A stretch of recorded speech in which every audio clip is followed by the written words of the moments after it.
જ્ઞાનની ગંગોત્રી અવિરત વહેતી રહે, શિક્ષણનો મહાઉત્સવ પ્રજ્વલિત થતો રહે અને વિદ્યાર્થીઓના સોનેરી ભવિષ્ય તરફની યાત્રા વણથંભી બની રહે.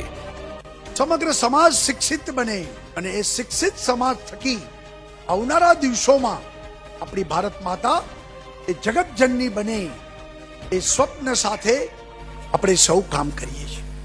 એ જ દિશામાં સતત કામગીરીની સફળતાથી નીતિ આયોગ અને શિક્ષણ મંત્રાલય ભારત સરકારના પરફોર્મન્સ ગ્રેડિંગ ઇન્ડેક્સ 2018-19માં ઓવરઓલ રેન્કિંગ તથા ગવર્નન્સ પ્રોસેસમાં ગુજરાત ટોપ પરફોર્મિંગ સ્ટેટ બન્યું છે. ગુજરાત રાજ્યનું શિક્ષણ વધુને વધુ ગુણવત્તાલક્ષી બનતું રહે તે માટે માનનીય મુખ્યમંત્રી શ્રી વિજયભાઈ રૂપાણીના માર્ગદર્શનમાં ગુજરાત સરકાર શિક્ષણ વિભાગ દ્વારા સતત નવીન પગલાં લેવામાં આવી રહ્યા છે. છેલ્લા 1 વર્ષમાં હાથ ધરેલ અનેક આમૂલ પહેલથી રાજ્યના શિક્ષણ સ્તરમાં મહત્વપૂર્ણ પરિવર્તન જોવા મળ્યું છે. પ્રત્યેક બાળકને શિક્ષણ પથ સાથે જોડવાના ધ્યેયને નવી ઊંચાઈ પર લઈ જવા શાળા પ્રવેશોત્સવ 2.0 હેઠળ વૈજ્ઞાનિક ધોરણે તમામ સરકારી તથા ખાનગી શાળાઓમાં 100% બાળકોનું નામાંકન સુનિશ્ચિત કરવાની અગ્રેસર પહેલ. ધોરણ 1માં પ્રવેશતા વિદ્યાર્થીઓ શાળામાં આવવા ઉત્સાહિત બને તે માટે શાળા તત્પરતા કાર્યક્રમ અંતર્ગત નવા સત્રની શરૂઆતના 21 દિવસોમાં અનેક આનંદદાયક પ્રવૃત્તિઓ સાથે બાળકોમાં સાક્ષરતા અને આંકડાકીય જ્ઞાનનો મજબૂત પાયો બાંધવાનો પ્રયાસ. ધોરણ 2 થી 3માં જતા વિદ્યાર્થીઓ વાંચન, લેખન અને ગાણિતિક મૂળભૂત કુશળતાથી સજ્જ હોય તે સુનિશ્ચિત કરવા નિદાનાત્મક કસોટી તથા સઘન ઉપચારાત્મક શિક્ષણ કાર્યક્રમનું પણ આયોજન.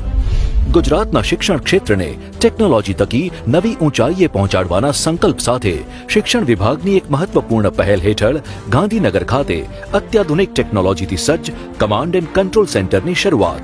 સમગ્ર શિક્ષણ વ્યવસ્થાપન, શિક્ષણ કામગીરી તથા રિયલ ટાઈમ ફિલ્ડ ડેટાને એક કડીએ જોડે છે આ સેન્ટર. ડેટા એનાલિસિસ દ્વારા ક્ષતિઓને ઓળખીને તેને આધારે ઓન ગ્રાઉન્ડ સપોર્ટનું આયોજન અને તે થકી શિક્ષણની ગુણવત્તામાં સુધારો. સ્કૂલ ડિજિટલાઇઝેશન પ્રોગ્રામની દિશામાં જ્ઞાનકુંજ 2.0 હેઠળ ઇન્ટરેક્ટિવ સ્માર્ટ ઈ ક્લાસરૂમ અને ઈ કન્ટેન્ટથી શીખવાની પ્રક્રિયા તથા મૂલ્યાંકન વ્યવસ્થાનું સુદ્રઢીકરણ. સુંદર શિક્ષણ કાર્ય કરતા શિક્ષકોને તથા ઉત્સાહથી જ્ઞાન ગ્રહણ કરનારા તેજસ્વી વિદ્યાર્થીઓના પરફોર્મન્સને દરેક ક્લસ્ટર લેવલ પર બિરદાવવા અને તેમને પ્રોત્સાહન આપવા અનેક એવોર્ડનું આયોજન. રાજ્યના 2 લાખ જેટલા શિક્ષકો, CRCs, BRCs, TPOs, DPOs અને અન્ય શિક્ષણ અધિકારીઓને ફેસબુક વર્કપ્લેસના આધુનિક પ્લેટફોર્મ દ્વારા જોડી શિક્ષણ સંબંધિત અવનવી ઇનોવેટિવ તથા બેસ્ટ પ્રેક્ટિસીસ શેર કરવા માટેનું નવું માધ્યમ. શાળાના શિક્ષણ સ્તરની ગ્રેડિંગ અને મોનિટરિંગ પ્રક્રિયાને વધુ અસરકારક બનાવવા ગુણોત્સવ 2.0 સ્કૂલ એક્રેડિટેશન કાર્યક્રમ અંતર્ગત Gujarat school quality accreditation council દ્વારા પ્રાથમિક સરકારી શાળાના મૂલ્યાંકનની સાથે સુધારણા તથા આધુનિક ટેકનોલોજી દ્વારા તેનું વૈજ્ઞાનિક ધોરણે મોનિટરિંગ.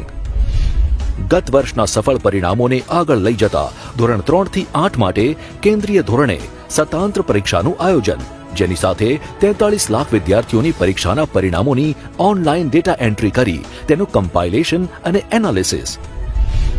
હવે આવનાર સમયમાં આ પહેલને વધુ અસરકારક રૂપ આપવા ધોરણ 3 થી 12 માટે રાજ્યની તમામ 55,000 સરકારી ગ્રાન્ટ ઇન એડ તથા સેલ્ફ ફાઇનાન્સ શાળાઓ માટે સેન્ટ્રલાઇઝ્ડ લર્નિંગ એસેસમેન્ટ. રાજ્યની તમામ સરકારી grant in add self finance શાળાઓમાં ગત વર્ષે શરૂ કરાયેલી ઓનલાઈન હાજરી વ્યવસ્થાના કારણે ડિસેમ્બર 2018ની સરખામણીમાં ડિસેમ્બર 2019માં શિક્ષકો અને વિદ્યાર્થીઓની હાજરીમાં નોંધપાત્ર સુધારો. આધુનિક ટેકનોલોજીની મદદથી શાળાના શિક્ષણ વ્યવસ્થાપનને વધુ સક્ષમ બનાવવા ખાસ સ્કૂલ એડમિનિસ્ટ્રેટિવ સોફ્ટવેર, જેથી શાળાની સેવા વિષયક બાબતો તથા વહીવટી કામગીરી થઈ ઓનલાઈન અને સાથે ઝડપી, સરળ અને ચોક્કસ પણ. ઉપરાંત મુખ્ય શિક્ષકો શૈક્ષણિક કાર્યમાં વધુ ધ્યાન અને સમય આપવા બન્યા સક્ષમ. શૈક્ષણિક દિવસોમાં વધારો કરવાના હેતુસર આવનારા વર્ષોથી જૂનના બદલે એપ્રિલમાં સત્રની શરૂઆત. આ જ રીતે આધુનિક, અદ્યતન અને સર્વાંગી શિક્ષણનો આયામ અપનાવી રાજ્યની શિક્ષણ પ્રણાલીમાં સ્કૂલિંગથી લર્નિંગ તરફનું પરિવર્તન જોવા મળ્યું છે. કોરોના મહામારી દરમિયાન વિદ્યાર્થીઓનું શિક્ષણ ઘરે બેઠા પણ ચાલુ રહે તે માટે હોમ લર્નિંગ અભિગમ અંતર્ગત 15 જૂન પહેલા વિદ્યાર્થીઓને QR કોડેડ પાઠ્યપુસ્તકો પહોંચતા કરવામાં આવ્યા. હોમ લર્નિંગ પહેલ હેઠળ અનેકવિધ પ્રકલ્પોમાં સામેલ છે દૂરદર્શન કેન્દ્ર ડીડી ગિરનાર, વંદે ગુજરાત ચેનલના માધ્યમથી શિક્ષકો અને તજજ્ઞ દ્વારા ધોરણ 3 થી 12ના વિદ્યાર્થીઓ માટે શૈક્ષણિક કાર્યક્રમ, વર્ચ્યુઅલ ક્લાસીસનું આયોજન તથા તેનું YouTube, Facebook, Jio TV, Microsoft teams દ્વારા બ્રોડકાસ્ટિંગ, જેને માત્ર 30 દિવસમાં પ્રાપ્ત થયા 40 લાખથી વધુ વ્યૂઝ. પાઠ્યપુસ્તકમાં પ્રત્યેક એકમમાં આપેલ QR કોડને સ્કેન કરી દીક્ષા પોર્ટલ લિંક દ્વારા શૈક્ષણિક માર્ગદર્શન. દેશભરમાં વિવિધ ભાષામાં ડિજિટલ શિક્ષણ પૂરું પાડતા ભારત સરકારના દીક્ષા પોર્ટલના ઉપયોગમાં 99,50,000 ડિરેક્ટ પ્લે સાથે આજે સમગ્ર ભારતમાં ગુજરાત પ્રથમ સ્થાન પર. હાલમાં જ માનનીય વડાપ્રધાન શ્રી નરેન્દ્ર મોદીના નેતૃત્વ હેઠળ શિક્ષણ ક્ષેત્રે આમૂલ પરિવર્તન લાવવાના લક્ષ્ય સાથે નવી શિક્ષણ નીતિ જાહેર કરવામાં આવી છે. राष्ट्रीय शिक्षा नीति 21वीं सदी के भारत की नए भारत की फाउंडेशन तैयार करने वाली है. નવી શિક્ષણ નીતિના અનેક આયામો પર ધ્યાન કેન્દ્રિત કરી આવનાર સમયમાં ગુજરાતની સરકારી શાળાની છબીના નવનિર્માણના ધ્યેય સાથે ગુજરાત સરકાર દ્વારા મિશન સ્કૂલ્સ ઓફ એક્સલન્સ પહેલ હાથ ધરવામાં આવી છે.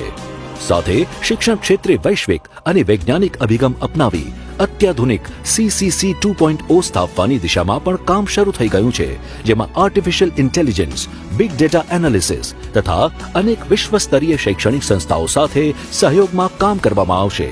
આવી અનેક પરિણામલક્ષી પહેલ દ્વારા સમગ્ર દેશમાં ગુજરાતને શિક્ષણ ક્ષેત્રે અવિરતપણે શ્રેષ્ઠ કામગીરી કરનાર રાજ્ય તરીકે પ્રસ્થાપિત કરવા સંકલ્પબદ્ધ છે ગુજરાત સરકાર.